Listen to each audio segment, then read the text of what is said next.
Alright, hello everyone, Swell Dweller here with another episode of Date Warp because it's a fun game and I don't know, because I feel like it. So, I will continue. So, I don't even remember where we left off. The next morning, everyone gathers in the dining room for breakfast. Aww, sounds so sweet. I don't think Bradley slept very well. He looks tired. Linz is munching absently through a plate of sausage biscuits. I don't think I've heard him speak to anyone. He barely seems to notice we're here. Albin definitely knows we're here. He keeps glaring at everybody. I think he needs more coffee. Only Nathaniel's polished manners keep the conversation moving. More scrambled eggs, anyone? I think I've had enough, thanks. No new faces have turned up. If there's anyone else in the mansion, they're staying out of sight. They're all such different people. It's hard to imagine what would bring them all together. Everyone seems to be finishing their meals now. Raphael is gathering plates. It would be polite to offer help, but I've never washed dishes by hand in my life. Surely rich people have dishwashers, right? Should Jeanette offer to help with the dishes? Alright, another puzzle. I'm gonna help with the dishes.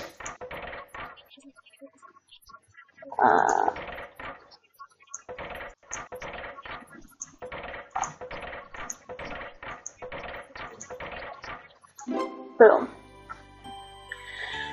No one else is gonna offer, and I'd feel bad leaving Raphael to do it all by himself. He's a guest too, after all. Here, I'll take some of those. Thanks. I forgot I gave these guys voices. I don't remember what they are, but... Alright. The kitchen is much less fancy looking than the rest of the house has been. I suppose it has never to go on show. It never has to go on show. I'm so busy keeping an eye on the stack of plates in my hand that I nearly trip over something on the floor. Eek!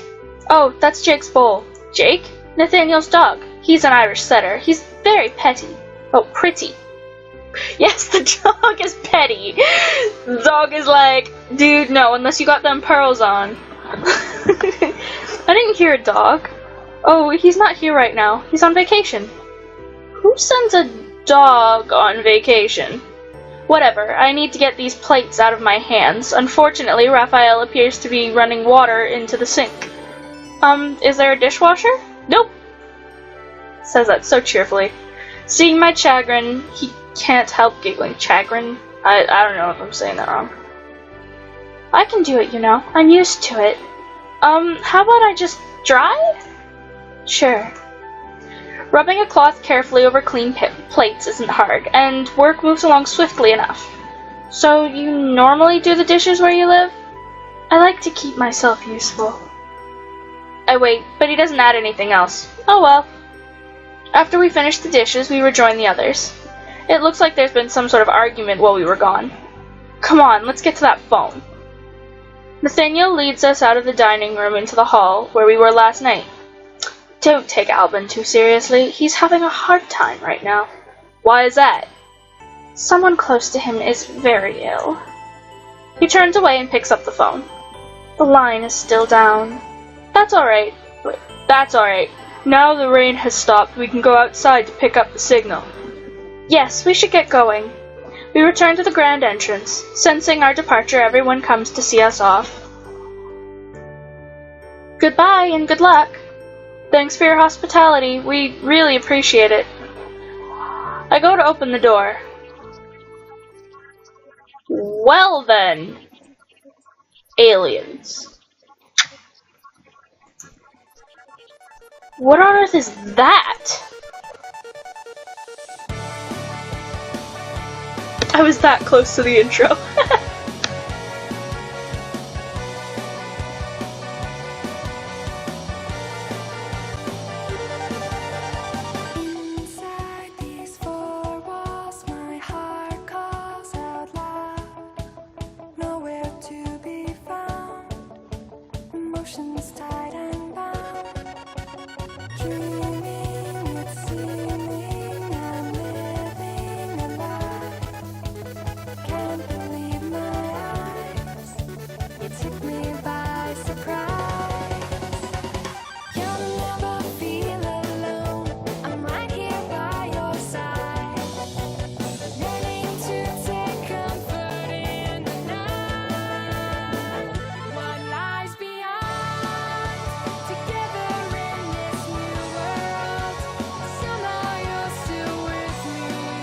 Aww.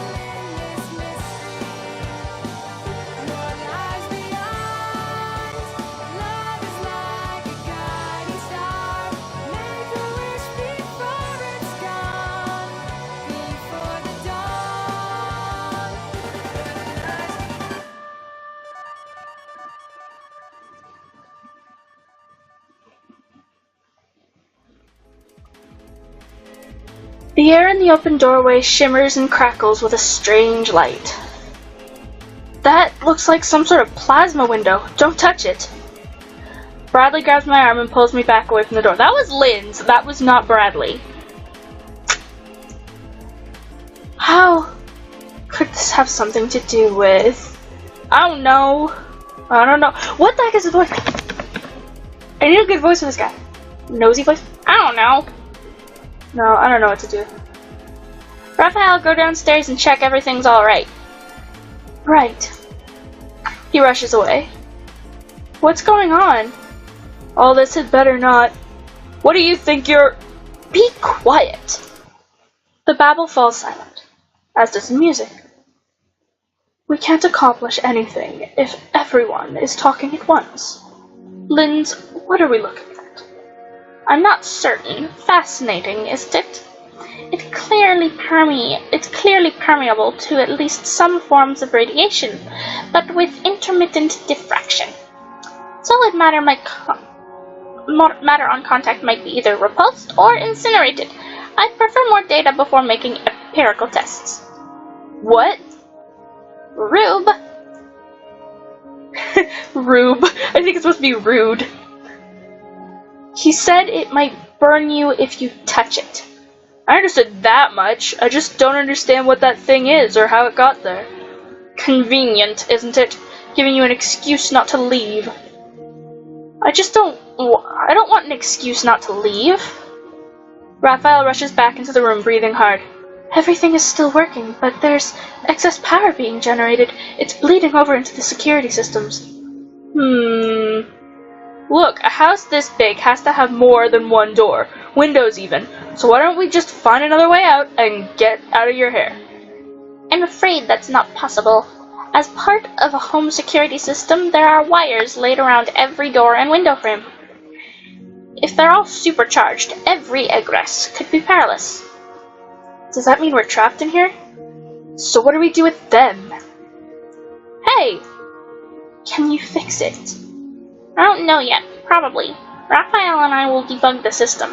It should only take a few hours. Can we help? No. Well, that was definitive. This is no job for amateurs. Alright, good luck. Oh, that's Raphael's voice. Shh. Linz and Raphael leave, going downstairs, I suppose. I wonder what's down there. Maybe this mansion has its own electricity generator. Maybe they make their own power so that they don't have to pay the electric company. But it was struck by lightning during the storm and overloaded? Maybe Linz was installing a new power system and that's why he's here in the first place. But it doesn't work right yet. I wish they'd let me go and see. I hate not knowing things. It doesn't seem like anyone here has made these force fields on purpose, but it's all very strange. Sorry about this. Linz is very good at what he does. Isn't that right, Alvin? I'm sure everything will be fixed soon. In the meantime, you can relax here for a while. I do have a large library that might interest you. I'd like that. Bradley likes books? This is news to me. Feel free to look around, but please stay out of the basement so that you don't disturb Linz and Raphael in their work. The library is through there. If you have need of me, I'll most likely be in the sitting room. Albin grunts and heads for the stairs up, as Bradley turns in the direction of the library. Nathaniel starts to walk away, then turns to see what I will do. Which boy should Janet follow?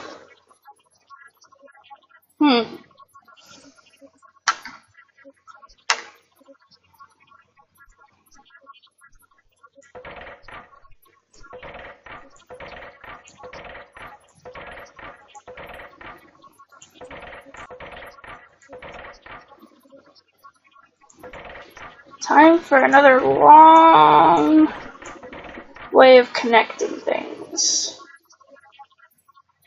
Okay.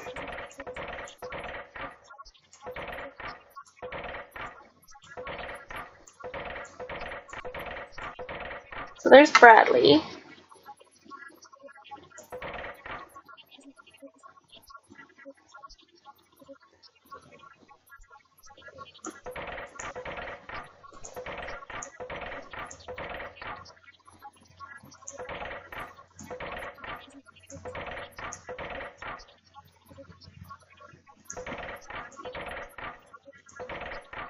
That's Albin.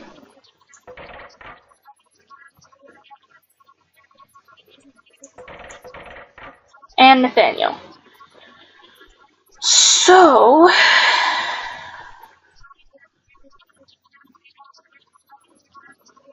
Albin seems to be the nicest.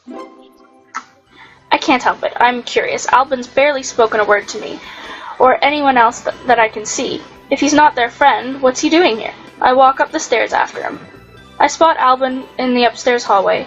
Outside a closed door, he was going back to bed. Sorry.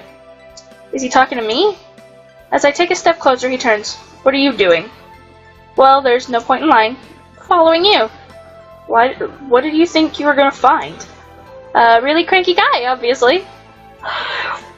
Look, I don't want to be here. I have a paper due Monday, and I should be at the library, but I'm stuck here, and I'm bored. Why aren't you off with your boyfriend? He's not really my boyfriend. It was just one date. It was my roommate's idea, and it'll never happen again. Satisfied? Why should I care? You asked. Maybe you're jealous. How should I know? He twitches his arm, jerking backwards, his hand balling up into a fist. You think I believe your story? Who are you really, and what are you doing here? That's funny. I was gonna ask you the same thing. You don't live here, and you're nobody's friend, so why are you here? I put my hands on my hips and return his glare just as fiercely. He slouches against the wall and smiles like a hungry servant. How do you know I don't live here? Well, you're not much like Nathaniel. I don't dress in silk or act all genteel, so I don't belong here, huh? Sorry. Don't bother. I'm trash and I know it. That's not what I said. I came up here because I wanted to talk to you. I thought maybe we could be friends. I'm nobody's friend. You said so yourself. Is he being deliberately difficult? Yes, he is. Why are you such a jerk all the time? Well, way to stick it to the man, Janet. A snort of a laugh escapes him. Because I am. Because I need a smoke, and I'm caged inside where I can't light up. It would be terribly rude to stink up Nathaniel's nice house with smoke, but if he cares about that, he's more considerate than he likes to let on. If you stood by a door or an open window, the smoke might get out, even though we can't. But, oh, I know! The fireplace! Eh?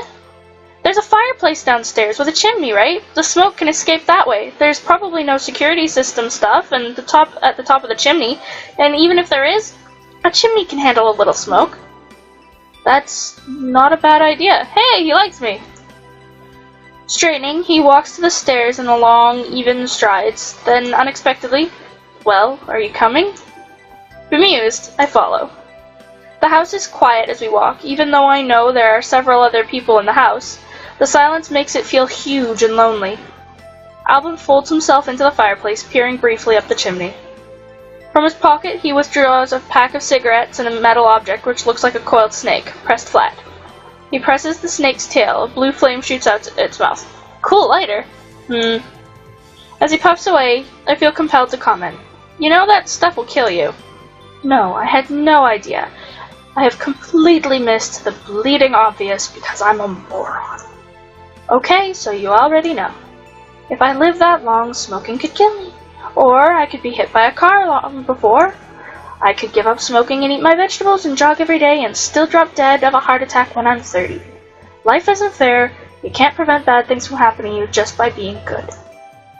Well, you can't prevent everything, but you could prevent lung cancer. If I see someone doing something stupid, I have to speak up. I'm just like that. If I see someone doing something stupid, I stand back and watch, and then I laugh. Well, yes, that's because you're a jerk. Exactly. Is this the first time I've seen him smile instead of smirk? Maybe the smoke does make him more mellow. If I want to make friends with him, this is my best chance. I just wanted to stay. Nathaniel told me someone close to you is sick. His eyes narrow. Yeah, what about it? I just wanted to give you my best wishes. He stands up, tossing the cigarette into the fireplace and crushing it with a sharp blow with his foot. You don't know anything. What good are your wishes? What good is it to be polite about someone you've never met? What do you think it's going to get you? Nothing. Well, you're right, and it's none of your business. I'm going back upstairs. Don't follow me. Go pester what's-his-name instead. He stalks away, leaving my pulse racing in confusion. There's no reason for me to be afraid. He hasn't hurt me. I'm fine, and I'm not afraid of him. It's just sensible for me to go and find Bradley in the library, that's all. I'll find a book, and the time will simply fly.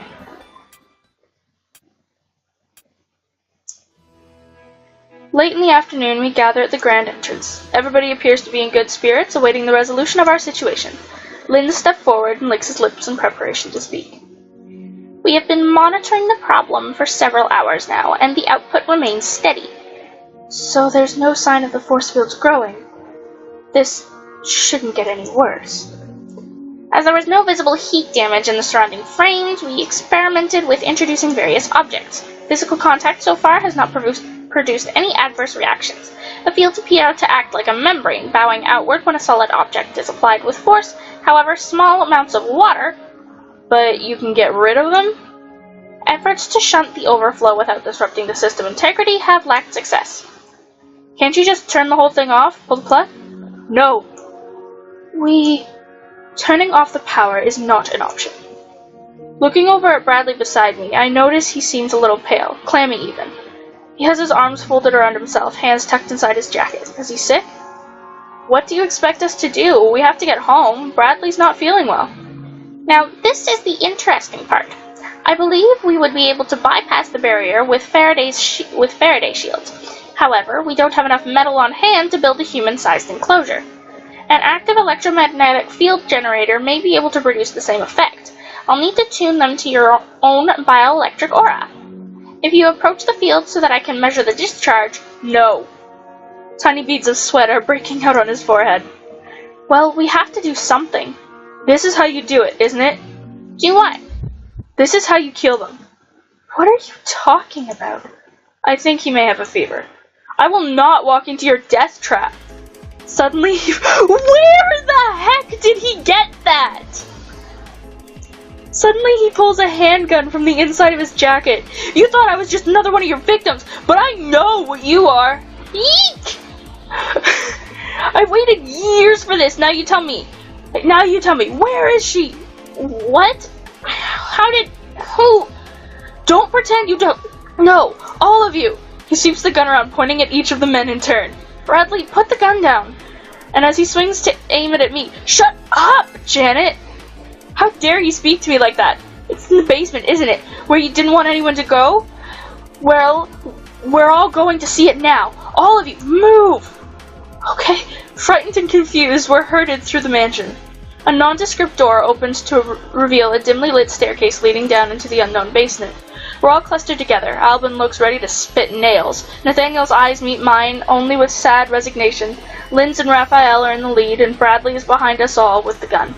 The staircase descends shallowly, then turns for another descent, down and around and around and around and down. I can't see where it ends.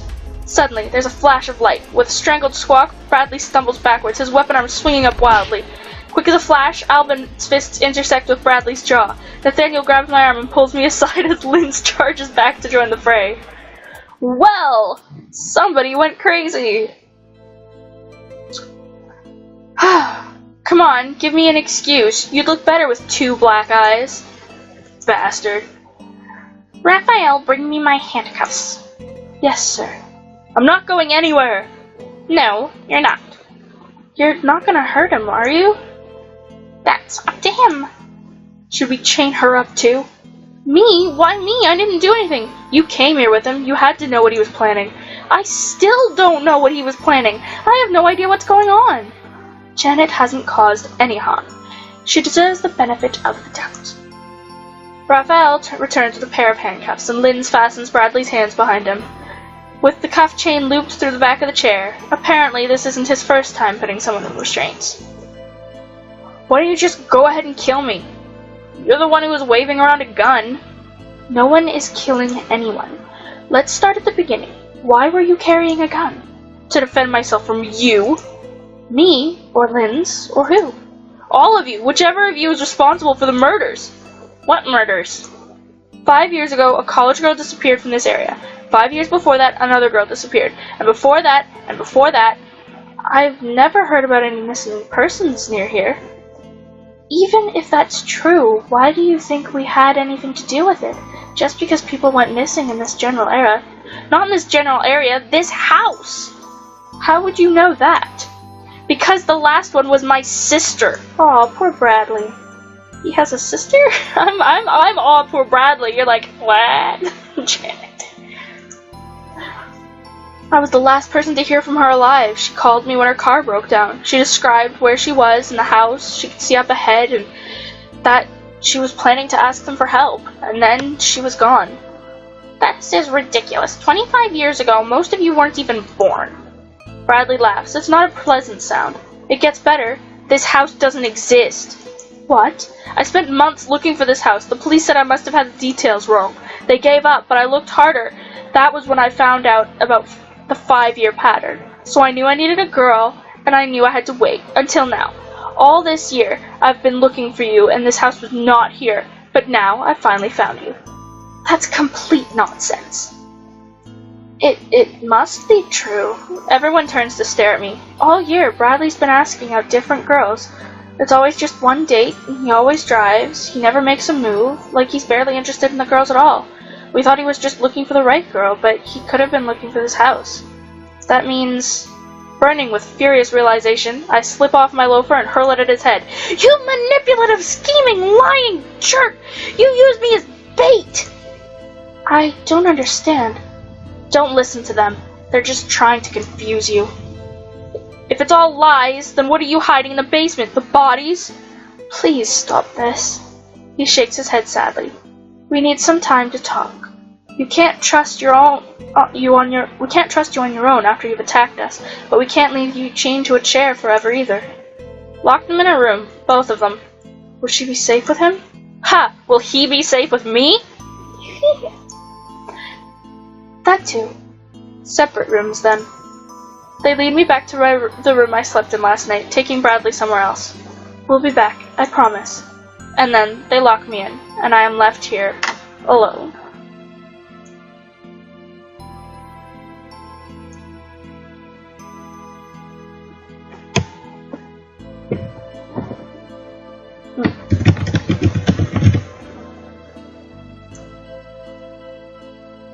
Alright, everyone. And that was... this looks terrible. That was Date Warp. I hope you guys enjoyed. See you in the next episode. Bye!